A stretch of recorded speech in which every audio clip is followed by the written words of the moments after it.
Well, good afternoon.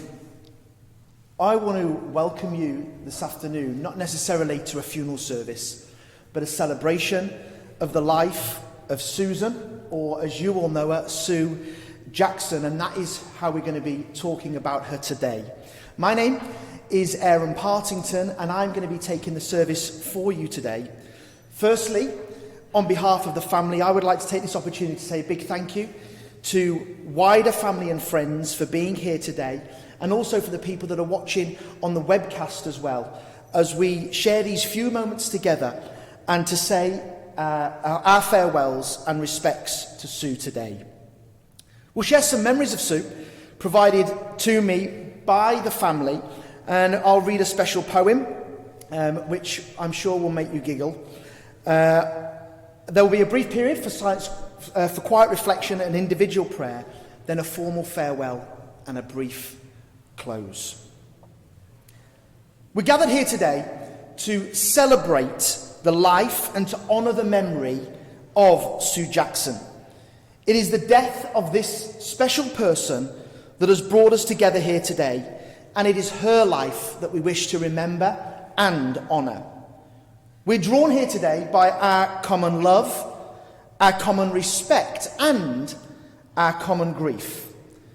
This is obviously certainly an occasion for sorrow, but may it also be an occasion for celebration and for thanksgiving, because we are thankful for the gift of life, and we are thankful that Sue lived amongst us. When someone you love has died, the company of others is so very, very important. Just being together matters enormously. It takes away some of the loneliness and of the pain, and it does draw us closer together. So today, you are here in sorrow, but also to celebrate a life together. At this moment, I am going to read a poem to you. Alan, don't laugh. He knows what's coming. That has been written by June, Sue's friend, and I hope I do it justice today. My friend Sue. My friend Sue was a wonderful friend, with no airs or graces and no pretends. You got what you seen, along with a brew, a very large often a wine too. My friend Sue, she had a heart of gold. She'd listen to my heartbreaks and never judge or scold. She'd say, "Pull yourself together, girl. There's more to life than this." Then we would open a bottle of wine together, and she'd get me bloody pissed. My friend Sue was not materialistic. She didn't care for what you had or where you got your start. She cared about the way you were and how you wore your heart. My fiery, red-headed dear friend, what am I going to do? Who will I call in a crisis or when I'm in a pickle or two? Who will laugh at my blunders, my silly poems too? I'm going to miss you, girlie. Sweet dreams. God bless you, Sue. A eulogy can only paint a brief picture, but I would ask you to complete the portrait with your own memories as we now spend a little while remembering Sue and her life here with us. Sue was born in Liverpool to John and Sheila Boylan on the 30th of March 1958. Sue's name was inspired by the song "Wake Me Up Little Susie." Nan, or Sheila, obviously loved it. She grew up in Bootle, her mum Sheila and younger brother John. She adored her mother and brother, heartbroken by her loss when John passed away in the 90s. And last year, at the passing of her mum, sadly her dad passed when she was only age 4. Her mother Sheila did a tremendous job of bringing John and Sue up with the fantastic support of her Auntie Jean and Uncle John. They helped and supported Sheila, Susan and a young John, and took them on yearly family holidays to Cornwall and to Newquay. Holidays with fun-loving memories. One highlight was seeing a fisherman land a shark. Sue and Karen were amazed. Sue was still talking about her mum's funeral just last year. She wasn't just the big sister to younger brother John, but also to her cousins Karen and John too. The two families spent a lot of time together, loads of sleepovers, the young girls at Sheila's and the two Johns together. The families would have bonfire nights together, roasting chestnuts on a shovel, as Sheila had a coal fire. Sue was a typical Scouse girl, full of life, witty and fun to be with. Sue loved soul music and was always playing Jimmy Ruffin, the Four Tops and the Drifters. She inspired Karen's taste in soul music too. She went on to see Lady Sings the Blues because she was a fan of Billie Holiday. She'd only be about 16. Later on in life, she had the hots for Michael Bolton, especially with his long hair. Sue went to school in Liverpool, finishing off at Hillside High School. She was a happy little girl who wanted to be a hairdresser, but that wasn't to be. Sue went to Hugh Bird College, Bootle, to study typing to be a secretary. Sue has three wonderful children, Leona, Dominic and Chloe, and a stepdaughter, Emma, and 3 grandchildren who she worshipped. Sue moved over to the Wirral in the mid-80s. She worked at Cadbury's, then had a change of career, moving into caring for the elderly, which she loved. 30 years ago, Sue met Alan. Sue turned out to be the love of Alan's life with her beautiful smile and gorgeous red hair. Alan was 1 in a million to Sue. This she told Dominic during a conversation in hospital just before her passing. Sue and Alan were married after being together 10 years. Wow, how I miss her. She was always full of life and full of joy, Alan said. She was such a hard-working girl. At one stage in her life, she had 3 jobs. She left home early in the morning and would not come back until late at night. There's no doubt it was hard sometimes for Sue, but she'd do it just to make sure the family had a holiday abroad in the sun. Alan remembers one time Sue going out shopping to Quicksave and coming home with a holiday abroad for the family. Alan, self-employed, would say, "You can't do that. I'm self-employed. I just can't take time off."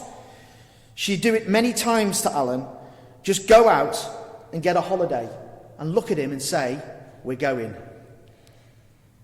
In recent years, her family, a favourite place, was Kingussie in Cairngorms in Scotland. Alan and Sue met some lovely friends on the trips. Sue had a terrible accident in 2004 on her scooter and never really recovered from it, especially not being able to live out her passion of caring. A career Chloe picked up and is now inspired to do for her mum. In the years following the accident, Sue loved caring for her grandchildren. Once Leona, Dominic and Chloe had left home, her grandchildren kept her incredibly busy. She adored the grandchildren, absolutely adored them, along with Alfie the dog, Oscar, and anyone else's dog she could take out for a walk. Following in the family traits, she was well-travelled. That was her thing, even if only to Haven in Wales. But luckily enough, she got to visit a good few countries: Spain, Portugal, many of the Greek islands, Jamaica, India, Egypt and New Zealand.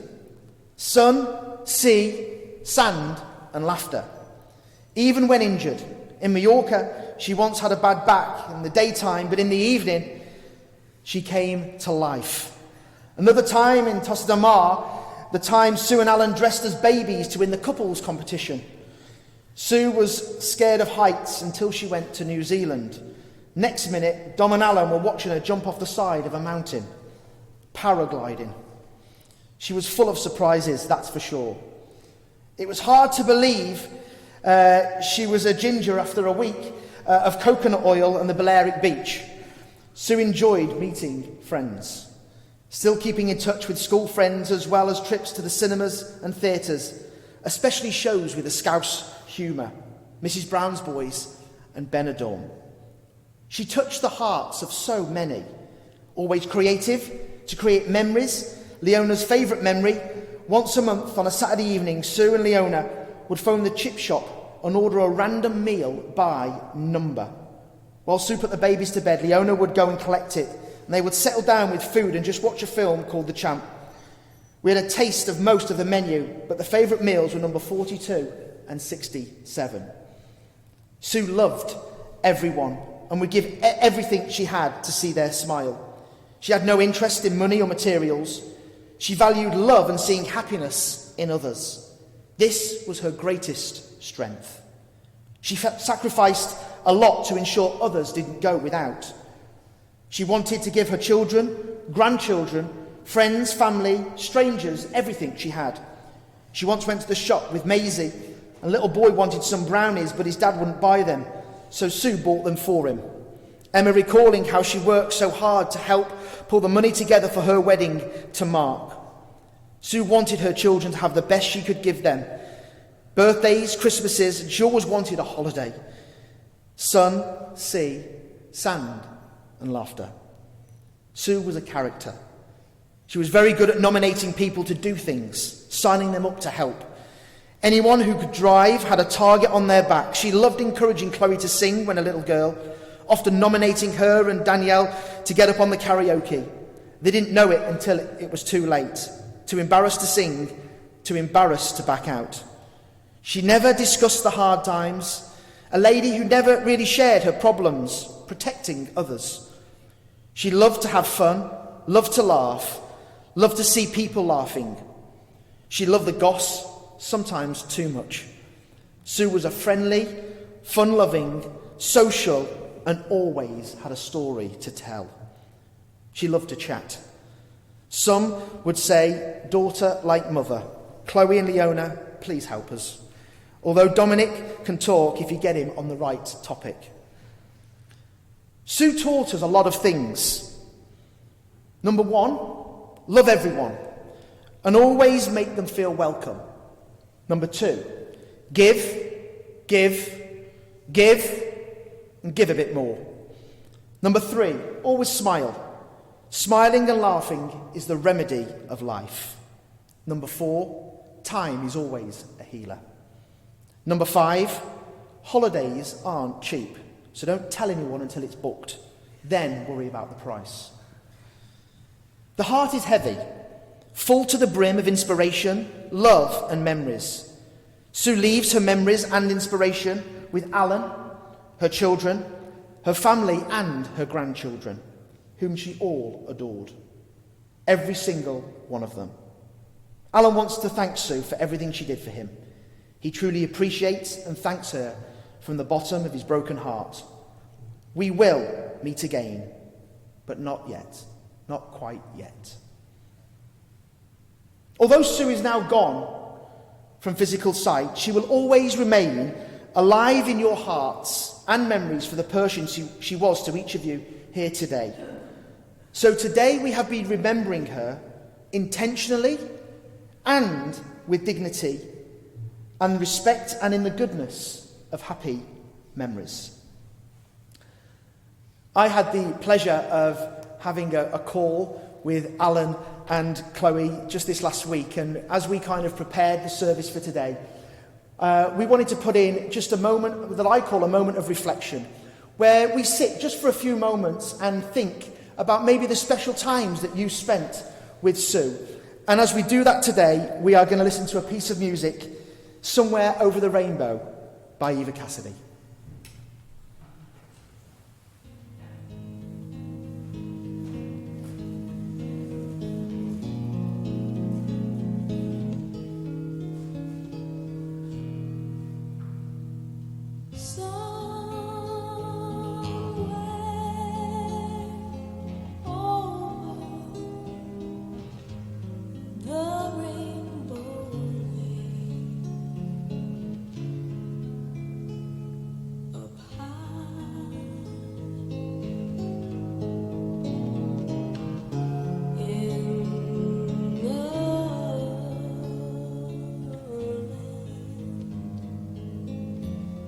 That I heard of once.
We shall now say the Lord's Prayer, followed by a brief period of silence for quiet reflection and individual prayer.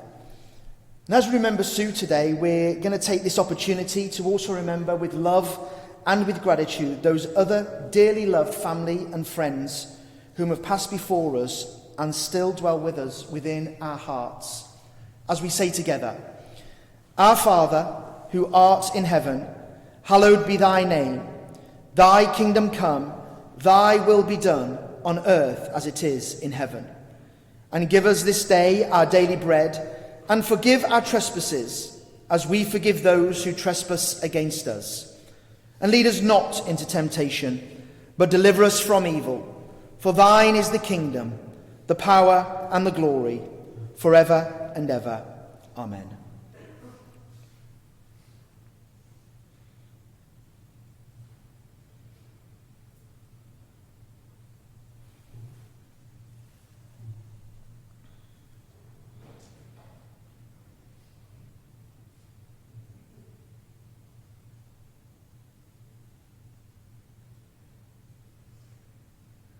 Those we love don't go away. They walk beside us every day, unseen, unheard, but always near, still loved, still missed, and very dear. Would you stand with me, please?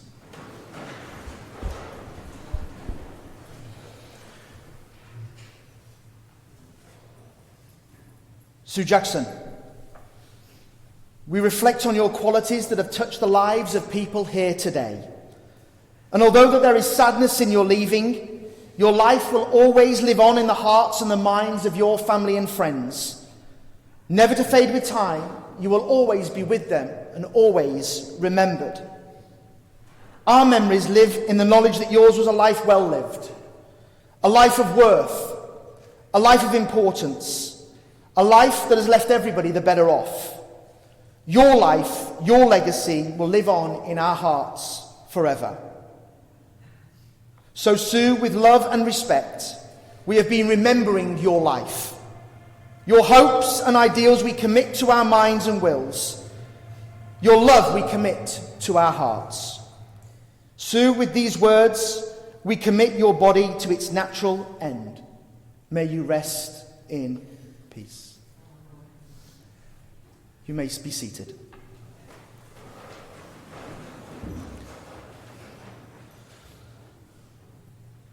The passing of a loved one is always hard to bear.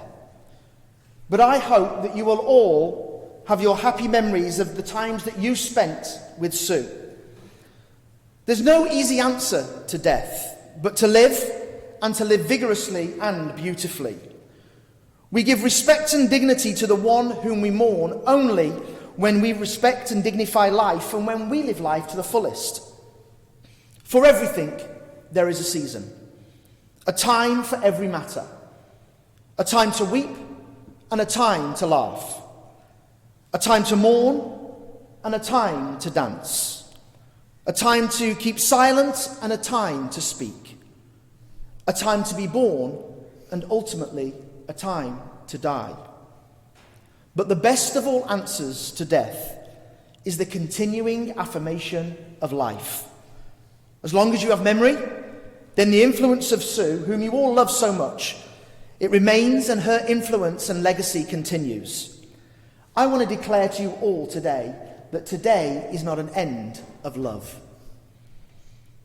Before we finish today, there are just a couple of short announcements that I need to make, and that is that as we leave the chapel today, there is a box at the back, and for those wishing to donate, any money given will be going to Macmillan UK. Also, the family would wish to express their thanks to Moulton Funeral Care for all their care and help and support over recent times, as well as other family and friends and neighbours for the kind thoughts that have been expressed. I hope that you have derived some comfort from gathering here today, as we remembered with love and with gratitude a life that has now ended. But I would ask you now to return to your own lives enriched and inspired by the memories that have been shared here today, and I'm sure will continue to be shared as you move forward. Always to remember to illuminate your heart with the goodness of the happiest memories that you spent with Sue. By remembering her with love and honouring her legacy and journey, it can help ease the sadness of saying goodbye. And as we close today's celebration of Sue's life, we're going to listen to a piece of music entitled "We'll Meet Again" by Vera Lynn.